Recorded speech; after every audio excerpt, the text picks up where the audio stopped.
je vais vous raconter la première histoire que j'ai écrite. C'est peut-être même une poésie. En tout cas, ouvre bien tes oreilles et grand ton cœur. Il y a des millénaires, pendant la création du monde que l'on connaît, le ciel, la terre ainsi que l'eau n'avaient pas encore trouvé leur place. Le soleil, puissant et dominateur, faisait jaillir le feu du noyau de notre planète, sans s'occuper de la jeune lune qui était arrivée depuis peu. Cette chaleur ne plaisait pas à cet astre blanc qui ne voulait pas d'une couleur rouge ou jaune. Alors, d'une voix fine et douce, la lune voulut parler à cette immense boule de gaz qui la surplombait. Mais rien. Elle essaya encore et encore, mais toujours aucune réponse. Les autres planètes, elles aussi encore jeunes, ne lui seraient pas d'une grande aide. Elle eut alors une idée. Réunissant des millions de composants qui gravitaient dans les parages, la lune imagina un objet. Elle réussit à obtenir, après un temps infime, une tige avec un bourgeon dessus. Après une certaine attente, la tige grossit et le bourgeon créa une fleur. La lune fut émerveillée par ce spectacle. Elle donnait beaucoup d'amour à cet objet vivant qu'elle appela plante. En échange, la croissance de cet être était très rapide. En peu de temps, elle faisait exactement la moitié de la distance entre la lune et le soleil. À ce stade, la plante avait développé des branches et des feuilles car, pour atteindre le soleil, il faut au moins un peu de son énergie. C'est ce que lui chuchotait la lune. À présent, mère de cet être, la lune était fière des branchages épais de sa plante. En plus de pouvoir attirer l'attention du soleil, elle limitait ses rayons. Alors que la feuille la plus éloignée de la branche la plus éloignée allait toucher le soleil, elle prit feu. À ce moment, le soleil sortit de son sommeil et vit le majestueux feuillage. Cherchant d'où venait cette forme inconnue, il entrevut la lune qui l'attendait depuis si longtemps. La beauté immaculée de cette petite boule fit frémir le cœur du maître des flammes. Sa teinte jaune vira au rouge lorsqu'il tenta de prononcer un mot. Le soleil, bien que puissant et dominateur, était une âme sensible. Devant cette timidité, la lune prit la parole. « Ô grand soleil, j'ai attiré ton attention grâce à cette plante que j'ai créée. Ta lumière m'aveugle et me fait souffrir.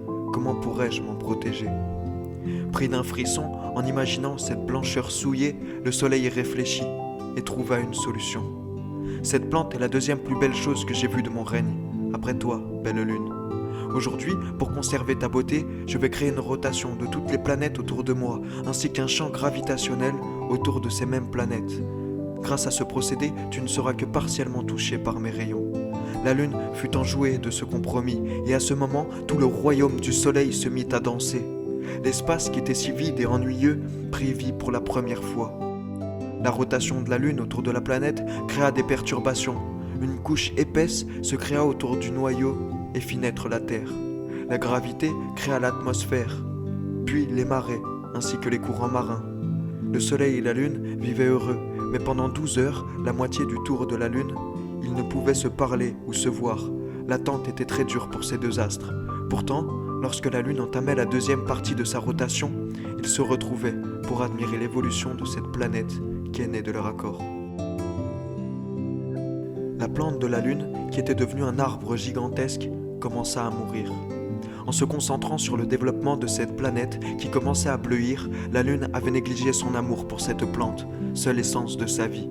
Folle de chagrin, en deuil de son premier enfant, la lune commençait à mourir elle aussi. De grands cratères prirent forme sur sa surface. Le soleil, paniqué, lui souffla à l'oreille. « Ô ma lune, toi qui m'as fait découvrir l'amour, qui m'as inspiré le mouvement des planètes, je ne pourrais me remettre de ta perte. J'ai un cadeau pour toi. » La lune, sanglotant, lui répondit avec chagrin. « Cette plante fut le début de notre histoire, je l'ai tant aimée. Revoir son feuillage est mon seul vœu. La tristesse me dévore, même tes rayons, ô mon soleil, ne brillent plus avec le même éclat. Je doute pouvoir encore m'occuper de cette terre qui est nôtre. » Affolé, le soleil prit la parole. « Ne dis pas cela, ma lune. Pour toi, j'ai décidé d'implanter les 2 seules feuilles qui restaient de ta plante sur la planète que tu chéris. Elles seront la preuve de mon affection, ainsi que le début de la vie sur cette terre. Ton amour qui la nourrissait sera remplacé par l'eau qui habite ta volonté et la lumière de mes flammes. » La lune était ravie, et de ces 2 arbres naquirent des milliers de congénères, bientôt les animaux, et nous, les humains. Ces titans sont la représentation de l'amour de la lune et de la bonté du soleil. Aujourd'hui, ces 2 arbres millénaires sont encore vivants, sous le regard protecteur de leur créateur. Ils sont et resteront le début de toutes les histoires passées et futures. Merci beaucoup de m'avoir écouté, c'était le Jax. Et je vous dis à la prochaine.